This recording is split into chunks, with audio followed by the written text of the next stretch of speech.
இதயம் wishes you a very happy new year.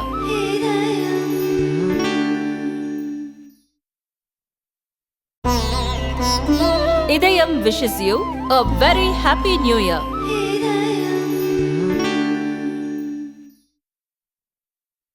Uttar Pradesh, Delhi, Punjab உட்பட பல வட மாநிலங்களில் கடந்த சில நாட்களாக கடும் பனிமூட்டம் காணப்படுகிறது. சாலைகள் முழுக்க பனி சூழ்ந்ததால் போக்குவரத்து பாதிக்கப்பட்டது. வழக்கத்திற்கு மாறாக ஜனவரி 3 ரயில், விமான இயக்கம் முற்றிலும் முடங்கின.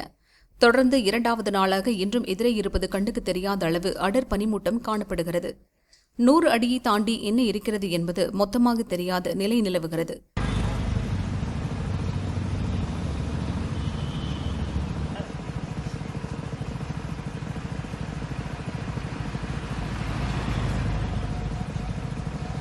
டெல்லி, நொய்டா, லக்னோ, கர்னல், காசியாபாத், ஜெய்ப்பூர் ஆகிய நகரங்களில் தண்டவாள பாதை தெரியாத நிலை நிலவுவதால் ரயில்கள் புறப்பாடு, வருகையில் மாற்றம் இருப்பதாக அறிவிக்கப்பட்டுள்ளது. டெல்லியில் பல ரயில்கள் 4 முதல் 6 மணி நேரம் வரை தாமதமாக இயங்கியது. ரயிலுக்காக காத்திருந்த பயணிகள் அவதியடைந்தனர்.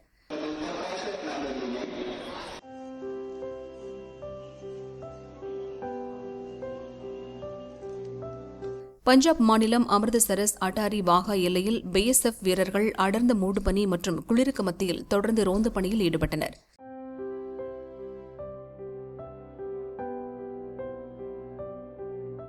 டில்லி மட்டுமல்லாது பஞ்சாப், ஹரியானா, ராஜஸ்தான், பீகார், மேற்கு வங்கம், மத்திய பிரதேசம் உள்ளிட்ட பல மாநிலங்களிலும் கடும் பனி காணப்படுகிறது.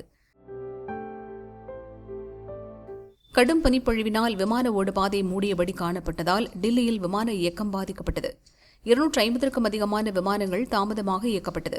40க்கும் அதிகமான விமானங்கள் ரத்து செய்யப்பட்டுள்ளன. பனிமூட்டத்தால் விமான சேவை பற்றிய விவரங்களை தெரிந்து கொண்டு பயணிக்குமாறு ஏர் இண்டியா, இண்டிகோ விமான நிறுவனங்கள் அறிவித்துள்ளன. சண்டிகர், ஆக்ரா, அமிர்தசரஸ் உள்ளிட்ட பல்வேறு விமான நிலையங்களிலும் இதே நிலை நீடிப்பதால் விமானம், ரயில் பயணிகள் கடும் அவதியடைந்துள்ளனர்.